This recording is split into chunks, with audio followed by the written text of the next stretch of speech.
우리 잠깐 기도하겠습니다. 사랑의 하나님 감사합니다.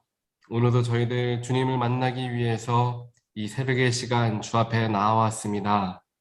오늘 하루를 하나님과 함께 동행하기 위하여 오늘 하루를 살아가는 것이 내가 바라고 원하는 삶이 아닌 하나님이 기뻐하시고 하나님이 원하시는 삶을 살기 위해서 오늘 새벽 저희들 주 앞에 나아갑니다. 하나님께서 우리의 삶을 주장하여 주시고 우리의 인생의 주인 되어 주시어서 하나님께서 가장 원하시고 가장 기뻐하시는 곳으로 나아가게 하시며 그를 통하여 우리가 하나님께 영광 돌리는 삶이 될 수 있도록 하나님 인도하여 주시옵소서. 하나님, 오늘 우리에게 허락되어지는 말씀을 들을 때에 그 말씀이 나에게 주어진 말씀, 나에게 오늘 꼭 필요한 말씀이 될 수 있도록 인도하여 주시옵소서. 그 말씀을 통하여서 나의 삶을 비추어 볼 수 있도록 인도하시고 그 말씀에 빗대어 오늘 하루 하나님의 방법으로 하나님의 선하심으로 삶을 살아가는 우리 모두가 되게 하여 주시옵소서. 그러기 위하여서 우리들의 마음에 있는 모든 것들을 이 시간 내려놓고 비워내길 소원합니다. 이 비워진 우리들의 마음 가운데, 그 영혼 가운데 성령님이 가득 채워주시어서 성령님의 능력이, 성령의 뜨거움이 우리의 삶에, 우리의 마음에 가득 넘치는 시간 되게 하여 주시옵소서. 이 모든 말씀 살아계시고 역사하시는 예수 그리스도의 이름으로 간절히 기도드립니다. 아멘. 아멘. 우리 잠깐 말씀 보는 시간 갖도록 하겠습니다. 오늘 말씀은 열왕기하 10장 11절부터 19절까지 있는 말씀 우리가 함께 보겠습니다. 예후가 아합의 집에 속한 이스라엘에 남아있는 자를 다 죽이고 또 그의 귀족들과 신뢰받는 자들과 제사장들을 죽이되 그에게 속한 자를 하나도 생존자를 남기지 아니하였더라. 예후가 일어나서 사마리아로 가더니 도중에 목자가 양털 깎는 집에 이르러 예후가 유다의 왕 아하시아의 형제들을 만나 묻되 너희는 누구냐 하니 대답하되 우리는 아하시아의 형제라. 이제 왕자들과 태후의 아들들에게 문안하러 내려가노라 하는지라. 이르되 사로잡으라 하매 곧 사로잡아 목자가 양털 깎는 집 웅덩이 곁에서 죽이니 42명이 하나도 남지 아니하였더라. 예후가 거기에서 떠나가다가 자기를 맞이하러 오는 레갑의 아들 여호나답을 만난지라. 그의 안부를 묻고 그에게 이르되 내 마음이 내 마음을 향하여 진실함과 같이 내 마음도 진실하냐 하니 여호나답이 대답하되 그러하나이다. 이르되 그러면 나와 손을 잡자. 손을 잡으니 예후가 끌어 병거에 올리며 이르되 나와 함께 가서 여호와를 위한 나의 열심을 보라 하고 이에 자기 병거에 태우고 사마리아에 이르러 거기에 남아있는 바 아합에게 속한 자들을 죽여 진멸하였으니 여호와께서 엘리야에게 이르신 말씀과 같이 되었더라. 예후가 뭇 백성을 모으고 그들에게 이르되 아합은 바알을 조금 섬겼으나 예후는 많이 섬기리라. 그러므로 내가 이제 큰 제사를 바알에게 드리고자 하노니 바알의 모든 선지자와 모든 섬기는 자와 모든 제사장들을 한 사람도 빠뜨리지 말고 불러 내게로 나아오게 하라. 모든 오지 아니하는 자는 살려두지 아니하리라 하니 이는 예후가 바알 섬기는 자를 멸하려 하여 계책을 씁니다. 아멘. 우리는 겉과 속이 다른 사람들을 가끔 만나게 되면서 그 사람들의 모습을 안타까워하며 바라볼 때가 있습니다. 어떻게 사람이 저렇게 행동과 속의 마음이 다를 수 있는가? 그 사람들을 정죄하기도 합니다.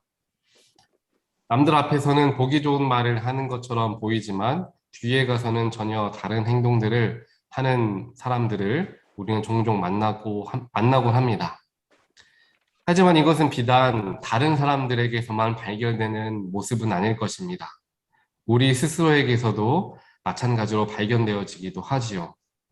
앞에서는 웃으면서 밝게 이야기하지만 뒤에 가서는 때로는 질투하기도 하고 때로는 좋지 못한 말들을 옮기는 것이 실제로 우리의 삶에서 우리 스스로가 종종 경험하며 살아가기도 합니다.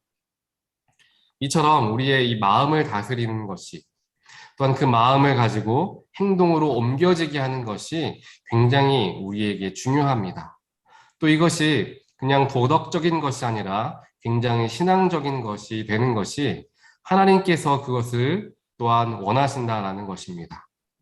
하나님께서도 성경을 통하여 말씀하시기를 무릇 지킬 만한 것 중에 너희 마음을 지키라 라고 하나님께서는 말씀하고 있으십니다. 왜냐하면 모든 행동은 마음에서 시작되기 때문입니다. 우리의 마음에 무엇인가가 들어오기 시작하면서 우리가 그 마음에 지배당하게 되어 어떠한 일들을 행하게 되기도 합니다. 그렇기 때문에 우리는 스스로가 더욱더 우리의 마음을 선한 마음을 품을 수 있도록 지켜야 하고 그 선한 마음이 행동으로 나타날 수 있도록 우리는 늘 깨어서 스스로를 돌아보고 또한 다스리고자 노력해야 하는 것입니다. 오늘 우리에게 허락되어진 하나님의 말씀을 보면 어제에 이어서 이제 이스라엘의 새로운 왕 예후가 이제 아합과 이세벨을 따르던, 즉 바알을 따르던 사람들을 다 처단하는 장면이 그려져 있습니다. 그 일을 행하는데 만나는 사람마다 그 사람이 하나님 편에 서 있는 사람들인가 아니면 아합과 이세벨의 편에 서 있는 사람들인가를 판단하면서 그 사람들을 처단하게 되었습니다. 그렇게 여정을 가던 중에 예후는 레갑의 아들 여호나답이라는 사람을 만나게 됩니다. 예후는 역시 이 레갑의 아들 여호나답에게도 동일하게 물어봅니다. 당신은 하나님의 사람입니까? 바알의 사람입니까? 라는 것을 물어보는데 그것을 어떠한 방식으로 물어보느냐? 바로 그 질문이, 즉 예후가 여호나답에게 했던 질문이 본문 15절에 나오고 있죠. 그 15절 말씀을 보니까 그렇게 질문을 합니다. 당신의 마음은 진실합니까? 당신은 하나님의 편에 서 있습니까? 아니면 우상의 편에 서 있습니까? 라는 질문을 어떻게 하느냐? 당신의 마음은 진실합니까? 라고 물어보고 있는 것입니다. 다시 말하자면 그 마음의 진실함, 삶의 모습과 마음의 중심이 진실함으로 닿아 있는가에 대해서 물어보고 있다라는 것입니다. 이 질문에 여호나답은 그렇습니다 라고 대답하여서 이제 예후의 종교개혁 운동에 동참하는 일이 일어나게 됩니다. 마음이 진실했던 사람 여호나답은 그의 후손들에게까지 이러한 선한 영향력을 끼치게 되어서 그의 후손들도 하나님 보시기에 흠이 없는 자들로 성경은 기록하고 있습니다. 오늘 하나님께서 말씀을 통하여서 우리에게 알게 하시고자 하는 하나님의 뜻은 바로 이것입니다. 우리의 삶의 자세, 우리의 삶의 행동이 우리의 마음과 같아야 함을 깨달으라 라는 것입니다. 본문에 나오는 아합의 사람들 중에 다른 사람들 앞에서는 하나님을 높이는 것처럼 이야기하지만 속으로는 아합 편에 서서 이세벨의 편에 서서 또 바알의 편에 서서 호의호식하던 사람들이 많이 있었을 것입니다. 우리는 겉모습과 속마음이 다른 이 이중적인 삶이 아니라 겉과 속이 한결같이 진실된 사람이 되어야 할 것입니다. 그러기 위해서 우리는 늘 우리의 삶의 자세를 스스로 평가하고 또한 반성할 수 있어야 합니다. 왜냐하면 우리 사람들은 연약하기 때문에 감정에 휘둘리기 쉬운 그러한 존재들이기 때문입니다. 이와 같이 우리의 감정에 휘둘리며 살아가지 않기 위해서 우리는 우리의 삶을 여러 방법을 통하여 다듬어 나갈 필요가 있습니다. 말씀을 통하여 우리의 삶을 다듬어 나갈 수 있고 또한 여러 가지 방법들이 있을 것입니다. 특별하게 오늘은 우리 감리교회에서 이야기하는 방법들을 한번 살펴보고자 합니다. 우리 감리교회에서는 올바른 신앙관을 갖고 또 삶을 살아가는데 기준이 되는 이 4가지 요소에 대해서 이야기를 하고 있습니다. 이것을 우리는 사중복음이다, 웨슬리안 쿼드다라고 이야기를 합니다. 이 사중복음은 4가지, 즉 요소들을 이야기하는데 그 4가지 요소가 무엇이냐? 바로 성서, 이성, 전통, 경험이 됩니다. 성서, 이성, 전통, 경험입니다. 성경이 가장 기본, 근본이 되고 나머지 이성, 전통, 경험들이 균형을 이루게 하여서 올바른 성서 해석, 또한 신앙인의 삶의 자세를 이끌어내는 이 네 가지 요소를 통하여 그 삶의 모습이 이끌어진다라는 것이죠.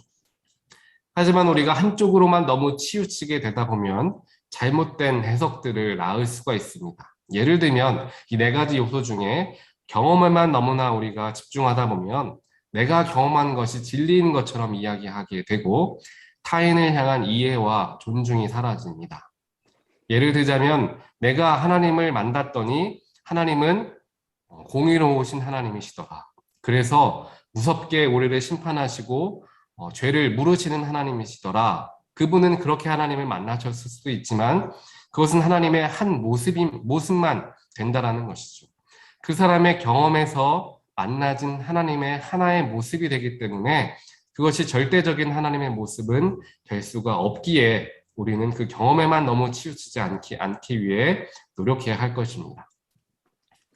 또 다른 하나의 요소인 전통, 이 전통적인 것에만 너무 치우치다 보면은 변화하는 것을 굉장히 두려워하게 되고 새로운 것에 대한 방어적인 자세를 하게 되어서 시대를 따라갈 수 없게 됩니다.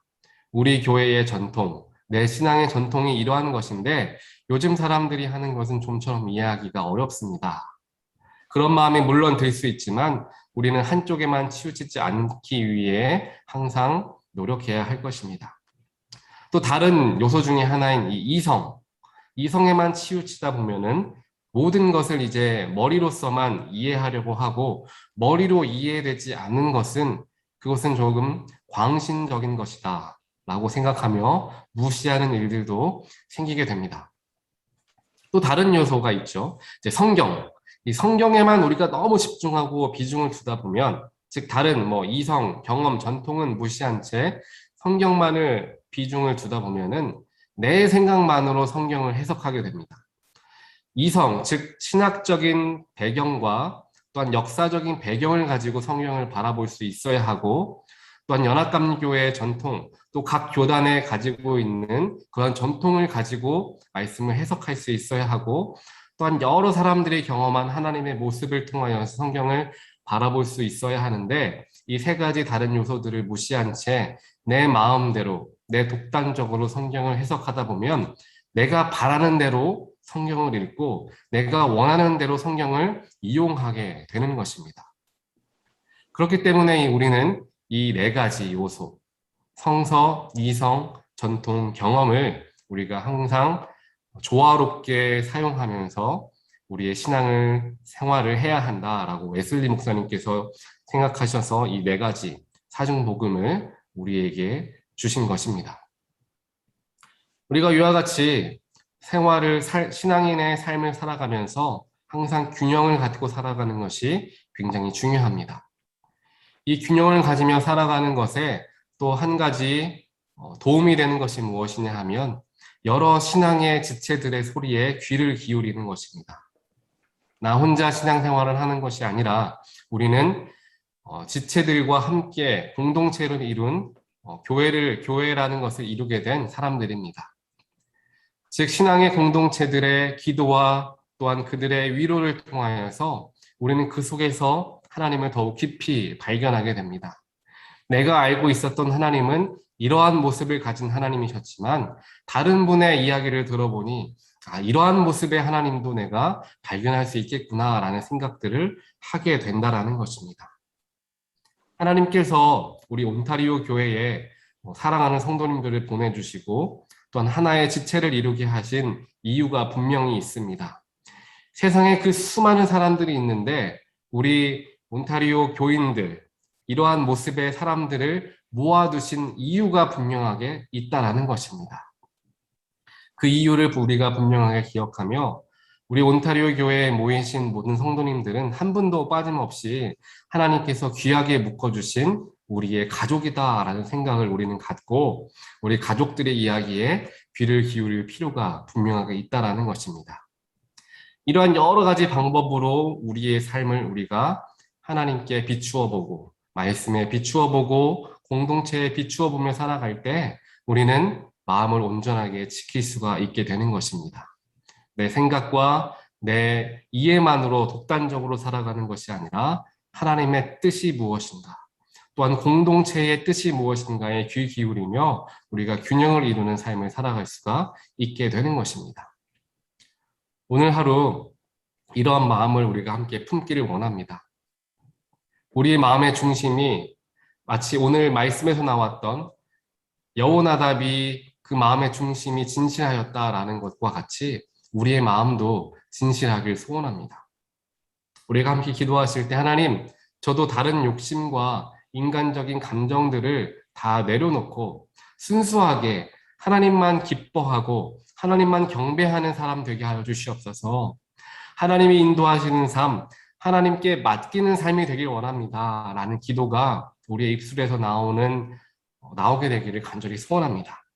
그렇게 우리가 함께 기도하고 말씀을 묵상하고 또한 성경을 공부하고 나아갈 때에 하나님께서 우리들을 가장 귀하시고 선하신 방법대로 우리를 사용하시게 될 줄 믿습니다. 이러한 마음을 가지고 하나님께 오늘 하루 우리의 마음을 드리며 하나님의 마음을 품고 하나님의 방법대로 살아갈 수 있게 되는 우리 귀한 온타리오 식구들 되시기를 주님의 이름으로 간절히 축원드립니다. 함께 기도하겠습니다. 사랑의 하나님 감사합니다. 오늘 말씀을 통하여서 그 마음의 중심이 진실하였던 여호나답의 모습을 발견하게 하신 하나님, 우리의 마음 역시 진실하길 원하시기 때문에 이 말씀을 우리에게 허락하여 주신 줄 믿습니다. 하나님, 때로는 우리들의 마음과 우리들의 행동이 다른 모습을 보이며 살아갈 때가 있습니다. 인간의 연약함 때문에, 인간의 육신의 연약함 때문에, 하나님 우리의 욕심 때문에, 또한 우리의 교만과 또한 우리의 자아 때문에 우리의 마음에 있는 것들과 우리의 모습이 다를 때가 있음을 이 시간 인정하고 하나님 앞에 회개하며 나아갑니다. 하나님, 우리 마음 가운데 중심을 지킬 수 있는 여러 가지 방법들을 우리에게 허락해 주셨사오니 하나님, 언제나 저희들이 마음의 중심이 흔들리지 않을 수 있도록 주님 축복하여 주시옵소서. 무엇보다 우리의 마음 가운데 항상 예수 그리스도의 십자가가 기준되게 하여 주시어서 세상을 판단하는 기준이 세상이 이야기하는 가치관이 아니라, 주위의 세상 사람들이 이야기하는 것들이 아니라 오직 하나님께서 말씀하시는 것, 예수님의 십자가가 우리의 삶의 기준 되길 간절히 소원합니다. 그 십자가에 비추어, 예수의 사랑에 비추어, 예수의 섬김과 예수의 낮아짐에 비추어 우리의 삶을 바라볼 수 있도록 하나님 인도하여 주시옵소서. 오늘 하루를 살아가는 동안 내 안에 새겨진 그 십자가가 나를 인도하는 삶이 되게 하시고, 그 예수 때문에, 그 십자가 때문에 다시 한번 감사함으로 우리의 삶을 하나님께 드릴 수 있는 귀한 하루의 삶이 될 수 있도록 하나님 지키시고 보호하여 주시옵소서.